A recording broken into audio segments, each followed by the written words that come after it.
गुरु भक्ति योग।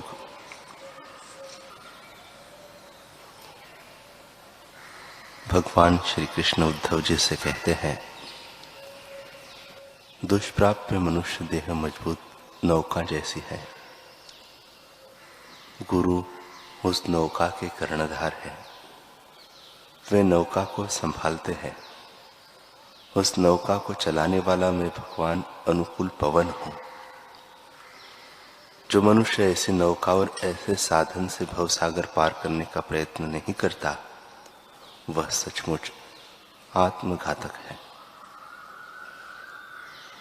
मनुष्य अनादि अज्ञान के प्रभाव में होने के कारण गुरु के सहाय के बिना आत्म साक्षात्कार नहीं कर सकता। गुरु जो कहते हैं उसमें कुछ गलत हो सकता है? नहीं, उसके पीछे कोई कारण अवश्य होता है। मनुष्य बुद्धि वहां पहुंच नहीं सकती। गुरु की सेवा सर्वोच्च प्रकार का योग है। क्रोध, लोभ, आलस्य, क्रूरता, याचना, दंभ, झगड़ा, भ्रम, निराशा, शोक, दुख, निद्रा, भय, आलस्य, ये सब तमोगुण है जो अनेक जन्मों के यत्नों के बावजूद भी जीते नहीं जा सकते, किंतु श्रद्धा एवं भक्ति से गुरु की हुई सेवा इन सब दुर्गुणों का नाश कर देती है। गुरु के वचनों में और ईश्वर में श्रद्धा रखना यह सद्गुण की निशानी है।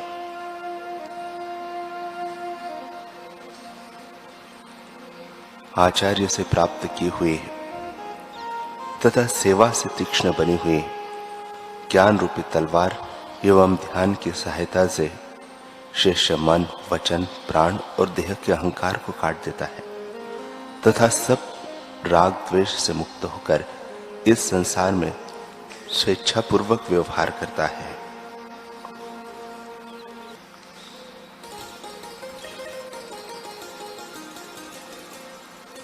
शिबली नाम के सूफी फकीर थे। उनके चित्त की समता कुछ जम रही थी। जो समता बनती है तो स्वाभाविक ही सद्गुण आने लगते हैं। घूमते घामते यात्रा करते हुए गुरु ने बताया था, वहां ध्यान भजन करते हुए कुछ दिन बीते। गुरु पूनम आई तो शिबली गुरु के आश्रम में गए। गुरु के आश्रम में तो कई गुरु भाई और सत्संगी श्रोता थे। उन्होंने शिबली को देखा। शिबली को देखते ही वे उसका आदर करने लगे। अरे, तुम बहुत दिनों के बाद दिखे। तुम्हारी आंखों से तो इतनी शांति टपकती है मानो बस साक्षात बृहस्पति की आंखें हैं। तुम्हारा चेहरा देखकर हमें योगी होने की इच्छा होती है। किसी ने किसी ढंग से उसकी प्रशंसा की। शिबली के गुरु सुन रहे थे। अंदर के कमरे में वे बाहर आए। भक्तों की भीड़ के सामने शिबली को बुरी तरह डांट दिया और लोगों से कहा, इस नालायक को भगाओ यहां से, मेरी आंखों से दूर कर दो। यह दुष्ट मेरे सामने नहीं आना चाहिए। गुरु पूनम जैसे पर्व के दिन, उत्सव के दिन यह दुष्ट आ गया, उसको भगा दो। कुछ लोगों ने देखा कि महाराज जी की अंतर की वृत्ति है कि इसका मान होने लगा है और मेरा नहीं होता। महाराज ने अपने अंतःकरण की दूषितता शब्दों के द्वारा प्रकट करके दिखाई है। सर्वत्र कानाफूसी होने लगी। शिबली शांत भाव से चला गया। कुछ निकटवर्ती भक्तों ने कहा, गुरु महाराज, शिबली ने तो कोई कसूर नहीं किया और शिबली को आपने ऐसा डांटा। बहुत दिनों के बाद आया था। आपकी आज्ञा पाकर ही तो एकांत में गया था। चेहरे पर बड़ा तेज था, बड़ी शांति थी। बहुत कुछ योग्यता हासिल करके आया है ऐसा लगता है। शिबली को आपने क्यों डांटा? हे कृपानाथ, शिबली का क्या कसूर था? गुरुदेव ने कहा, शिबली का कसूर नहीं था, कसूर इन कमबख्तों का था। शिबली अभी सत्य को उपलब्ध नहीं हुआ, वह भी सत्य से दूर है। चेहरे पर चमक तो आई है, मगर जब तक सत्य तक नहीं पहुंचता, तब तक यह चमक कोई दूसरे रास्ते पर भी ले जा सकती है। जब आदमी अपनी प्रशंसा सुनता है, उसे स्वीकार करता है, तो उसके सद्गुण कुंठित हो जाते हैं, उसकी योग्यता कुंठित हो जाती है। वृंदावन में एक बहरा बाबा रहते थे। एक बार कोई मक्खी जाले में फंस गई और गुनगुनाने लगी। बहरा बाबा कहने लगे, तू समझती है कि सब जगह माल खाने को तैयार है, यहां तो तुझे फंसना था, फंस गई, अब क्या गुनगुनाती है। भक्तों ने सोचा कि बहरे बाबा ने गुनगुनाने की आवाज कैसे सुनी।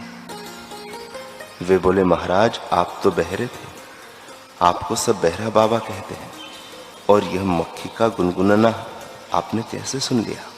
बाबा बोले, भाई मैं तो जानबूझकर बहरा बना था। किसी की निंदा स्तुति, किसी की ऐसी वैसी बातें सुनकर राग द्वेष उत्पन्न न हो और मेरा चित्त समता के सिंहासन से गिरे न, इस कारण मैं बहरे जैसा जानबूझकर बन गया था। दूसरा फायदा यह रहा कि अगर मैं सुनने वाला होता तो सबकी छोटी मोटी खरी खोटी बातें सुननी पड़ती, फिर कभी हाँ कहने की रुचि न होते हुए भी लोगों को राजी रखने के लिए हाँ कहना पड़ता। किसी को ना बोलते तो दुख होता, किसी को रिझाने में, और वैसे हजारों को रिझाने में मैं पड़ता तो अंतर्यामी को कब रिझाता। तीसरी बात, बहरा बनने से मुझे यह लाभ हुआ कि लोगों ने मुझे जब बहरा समझा तो जिसको जो सुनना था, सुनाना था, वह सुनाते गया। मेरी गलती की बात भी मेरे सामने कर देते थे। मैं समझ जाता था कि मुझ में यह दोष है, ये मेरी गलतियां हैं, तो मैं उन गलतियों को निकालने को तत्पर हो जाता था। अगर मैं ठीक से चतुर होकर रहता तो लोग मेरे आगे तो मेरी प्रशंसा करते और मन में मेरी चुगली दोहराते। जैसे नेताओं को रिझा दिया जाता है, ऐसे ही लोग हम लोगों को रिझाते थे। हम अपनी गलती न सुनते और गलती निकालने का मौका नहीं मिलता। जब केवल प्रशंसा ही सुनते जाते तो परिच्छिन्न व्यक्तित्व में दृढ़ता हो जाती। इसलिए मैंने बहरा बनने का स्वांग किया, जिससे मैं दोष निकाल सकूं और गुण भरता जाऊं, फलतः मैं निर्दोष हो जाऊं।